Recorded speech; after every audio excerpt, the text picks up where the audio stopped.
In 1877, an extreme El Niño helped trigger a global famine that killed more than nearly 50 million people. That is roughly 4% of every person alive on Earth at this time. Not from one giant storm, not from a tidal wave, but from what happened to food, to water, to harvest, and to the basic systems people depended on. Those systems failed all at once. Now, the World Meteorological Organization has issued a formal warning. El Niño conditions are developing in the Pacific Ocean, and some scientists are saying this could rival the strongest El Niño event ever recorded. Most households will hear that, scroll past it and do absolutely nothing, and I think that is a mistake, because whether this becomes one of the strongest El Niños in history or simply one of the strongest in our lifetime, the practical question is exactly the same. Is your household ready for what this could do for food, water, and power? This is about understanding how a major global weather event can affect ordinary households in real ways that actually matter. Food prices, water, storm disruption, power cuts, supply chains. So, in this video, I'm going to explain what El Niño actually is, why this one is being watched so closely, and what you can do this week to make your home more resilient. Because the difference between a crisis and an inconvenience is often just preparation done early. Most people have heard the phrase El Niño, but very few people understand what it actually means. Under normal conditions, trade winds blow across the Pacific Oceans from east to west. Those winds push warm surface water towards Asia and Australia. That keeps the eastern Pacific near South America cooler than it otherwise would be. Cold, nutrient-rich water rises from below, ocean temperatures stay balanced, rainfall patterns behave more or less as expected. But every few years, those trade winds weaken. When that happens, the warm water that has been pushed west starts moving back east. A huge amount of heat spreads across the central and eastern Pacific. When that much warm water sits at the surface, it releases heat into the atmosphere. That changes rainfall pattern, it shifts jet streams. Some regions that are normally dry get flooding, and global temperatures rise because the ocean is releasing stored heat into the climate system. It starts in the Pacific, but it does not stay in the Pacific. It reaches farms, it reaches reservoirs, it reaches energy demand, and eventually, in one way or another, it reaches your kitchen table. El Niño events are measured by how much warmer the central Pacific becomes compared with its long-term average. A strong event is usually around 1.5 degrees Celsius above normal. The biggest modern events have gone well beyond that. The 2015 to 2016 El Niño was one of the strongest in modern record. It contributed to extreme heat, widespread coral bleaching, drought, crop pressure, and serious food insecurity in parts of the world. The World Meteorological Organization is warning that El Niño conditions are very likely to develop through 2026, with probabilities rising as the year goes on. Most forecast models suggest at least a moderate event, with the possibility of a strong one. Australia can experience drought, parts of South and Southeast Asia can see rainfall disruption, South America can see major changes in rainfall and heat, parts of Africa can face serious food and water stress, and when several important agricultural regions are under pressure at the same time, the effect can move through global markets very quickly. We have weather satellites, we have forecasting, we have international trade, we have global logistics, we have modern food storage.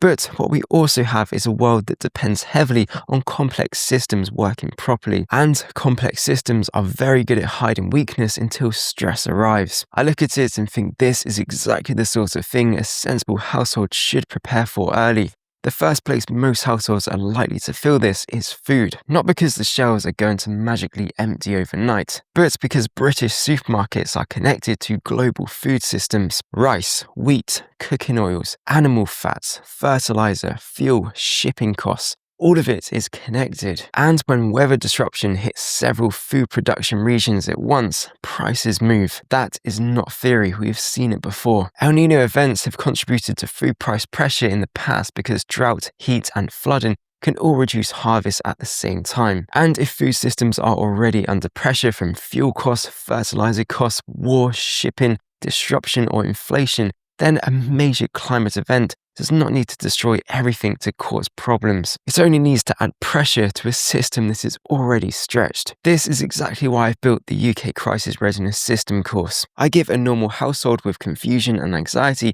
a proper preparedness plan, from water, food, medical and power resilience. The course is currently half price for this month, so if you've been thinking about getting it for a while, now is the time. I'll leave the link in the pinned comment. And if you want a free place to start, you can download the free blackout checklist in the pinned comment as well. And if you want to see the gear I personally use and recommend, you can check out the Charlie Survival Amazon kit list. It's linked in the description. Some people imagine a crisis as one huge event, but in reality, most household pressure comes from layers. A bit more expensive here, a bit less available there, another bad harvest, another shipping delay, another rise in fuel, another rise in grain, and then one day you are standing in a supermarket wondering why the same basic shop costs much more than it did a year ago. I would think about a 4-week food buffer, not a bunker, not a garage full of freeze-dried meals, a basic, sensible, boring food buffer. Rice, pasta, oats, lentils, beans, tinned fish, tinned meat, tinned tomatoes, cooking oil, salt, tea, coffee, whatever your household actually eats. The point is not to buy strange survival food that sits in a cupboard until it expires.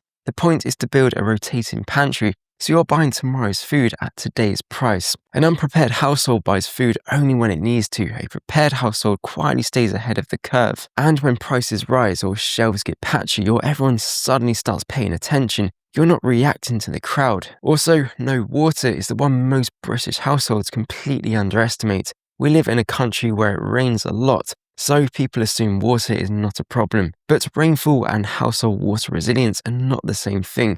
Your home does not run on rain. It runs on infrastructure, pipes, pumps, treatment works, reservoirs, electricity, drainage. Long, dry spells increase demand, reservoir levels can drop, hosepipe bans appear. Then, when heavy rain does come, it can arrive so intensely that it overwhelms drains, floods roads, contaminates water sources, and runs off the land instead of slowly replenishing groundwater. You can have drought pressure and flooding pressure in the same overall period.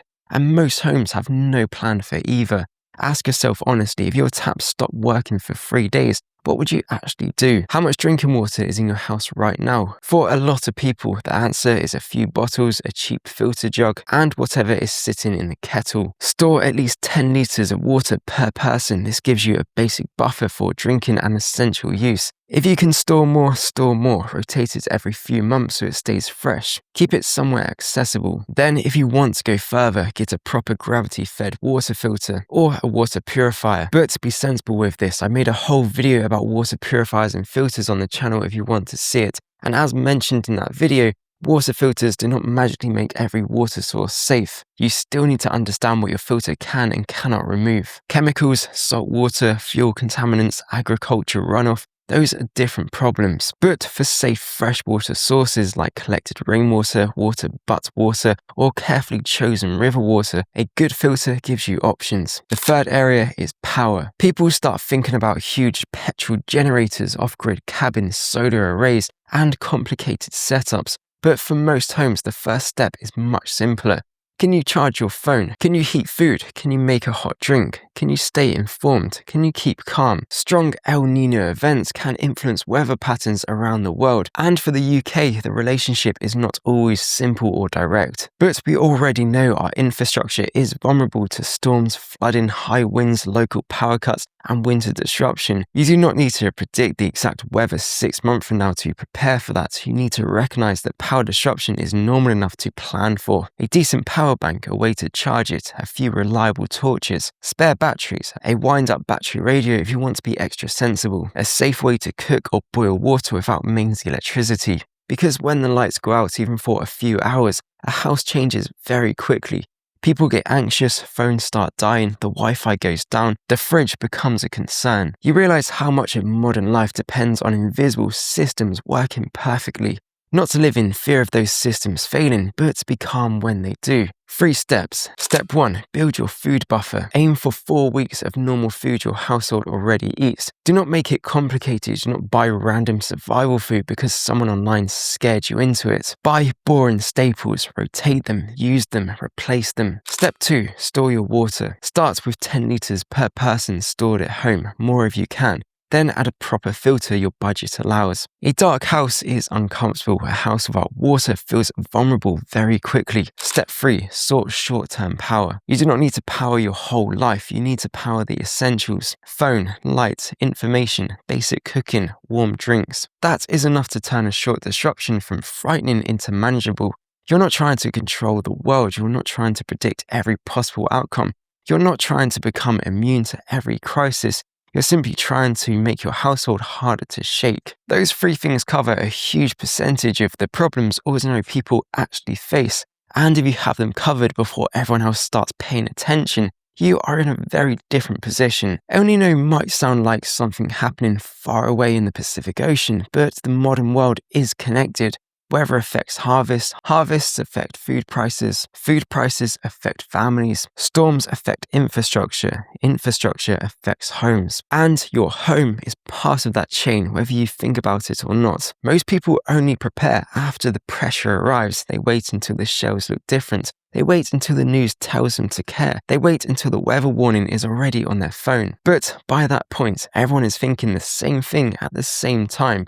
So do it quietly, do it calmly, do it now. Build the food buffer, store the water, sort the basic power backup. Not panic, not paranoia, just a household that is harder to knock over. Again, if you want a simple place to start, I've put my free blackout checklist in the description. It walks you through the basic gaps most households have with food, water, lighting, heating, cooking, and communication. I've also linked the Charlie Survival Amazon kit is below with the practical gear I use and recommend. And if you want to go deeper, my UK Crisis Readiness System course is down there as well. That is the full system for building a more resilient home without turning your life into a bunker fantasy. If you gained something from this video, hit like and subscribe and comment down below how you are preparing for this El Niño event. And if you enjoyed this one, I highly recommend clicking this video on screen now about water purifications and filters and which one you should choose.